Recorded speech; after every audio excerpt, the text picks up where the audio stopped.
Betul, seorang suami sudah punya istri, dia sudah punya tanggung jawab. Tapi suami yang baik adalah yang memberikan dukungan yang maksimal kepada istrinya agar dia berbuat baik kepada orang tuanya. Dan istri yang baik senantiasa mendukung suaminya untuk terus melakukan kebaikan kepada kedua orang tuanya. Tidak pernah ada perbedaan dalam Islam, baik itu orang tua ataupun mertua, sama hukumnya. Ketika kita berbuat baik kepada mertua, kita berbuat baik kepada kedua orang tua. Begitu kita maksiat berbuat dosa kepada mertua kita, sama seperti kita berbuat durhaka kepada orang tua kita. Mahkul barakah, akan dicabut keberkahan kalau orang tua kita pernah meneteskan air mata karena tingkah laku kita. Betul, kita sudah punya istri, jangan pernah istri menghalangi kita berbuat baik kepada kedua orang tua. Seorang ulama mengatakan, jika orang tua seseorang meninggal dunia, setengah berkah hidupnya dicabut Allah. Setengah berkah hidupnya dicabut Allah. Kenapa setengah berkah hidup dicabut Allah? Di dunia ini tidak ada amal yang lebih baik dari berbuat baik ke orang tua. Mungkin hadirin sedang Jumat pernah membaca satu hadis dari Rasulullah. Bagaimana seorang sahabat dari Yaman datang ke Madinah berjalan kaki dia. Akan ikut berjihad bersama Rasulullah, berperang bersama Rasulullah. Rasulullah mengatakan, kamu punya dua orang tua, punya, pulang kamu, pulang, berbuat baiklah kepada kedua orang tua kamu. Jihad, berperang, mati syahid, itu di bawah kita berbuat baik kepada kedua orang tua kita. Kita punya harta, kadang-kadang orang tua kita lemah dalam ekonomi. Kita bisa anak kita sekolahkan tinggi-tinggi, tapi orang tua kita kekurangan. Anak yang soleh adalah anak yang senantiasa memperhatikan orang tua. Lebihkan perhatian kita kepada orang tua kita. Berikan perhatian maksimal kita kepada orang tua kita. Hidup kita akan berkah di dunia ini.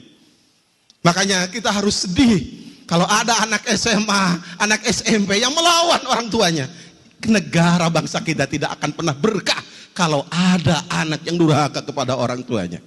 Saya pernah ceramah di salah satu SMA dan saya tanyakan pada seluruh anak SMA yang hadir saat itu, siapa di antara Ananda yang belum pernah berbohong kepada orang tua? Semua anak, tidak ada yang mengacungkan tangan. Berarti semua anak pernah berbohong kepada orang tua. Nangis hati saya. Jangan-jangan anak kita juga pernah berbohong kepada kita.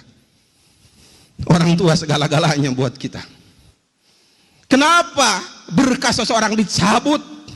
Setengahnya kata seorang ulama, ketika orang tuanya meninggal dunia, tidak ada orang yang tiap hari mendoakan anak dengan ikhlas selain orang tua. Tidak ada orang yang simpati kepada anak tiap hari selain orang tua. Tidak ada orang yang simpati kepada anak selain orang tua. Anak sakit, orang tua tambah sakit. Anak sedih, orang tua tambah sedih. Anak sukses, orang tua kadang-kadang tidak bisa menikmati kesuksesan anak. Dia hantarkan anak sampai sukses kuliah. Kemudian orang tua pun berpikir, bagaimana anak saya cari kerja. Begitu anak kerja, anak lupa sama orang tuanya, ingin segera menikah. Dan dengan bangga dan bahagia, orang tua mengantarkan anaknya menikah. Ketika anak punya cucu, orang tua bahagia lagi dengan cucu yang dilahirkan dari anaknya. Luar biasa. Wajar kalau ada orang mengatakan, tak akan pernah kita bisa untuk membalas orang tua kita. Dan Rasulullah mengatakan itu. Nggak pernah kita akan bisa membalas kedua jasa orang tua kita. Hidup kita ingin berkah, jangan pernah kita lupa berbuat baik kepada orang tua. Hidup kita ingin bahagia, jangan pernah di bangsa dan negara ini ada anak yang durhaka kepada orang tuanya. Mari kita bimbing adik-adik kita dan kita bimbing diri kita agar patuh kepada orang tua kita dengan sebaik-baiknya.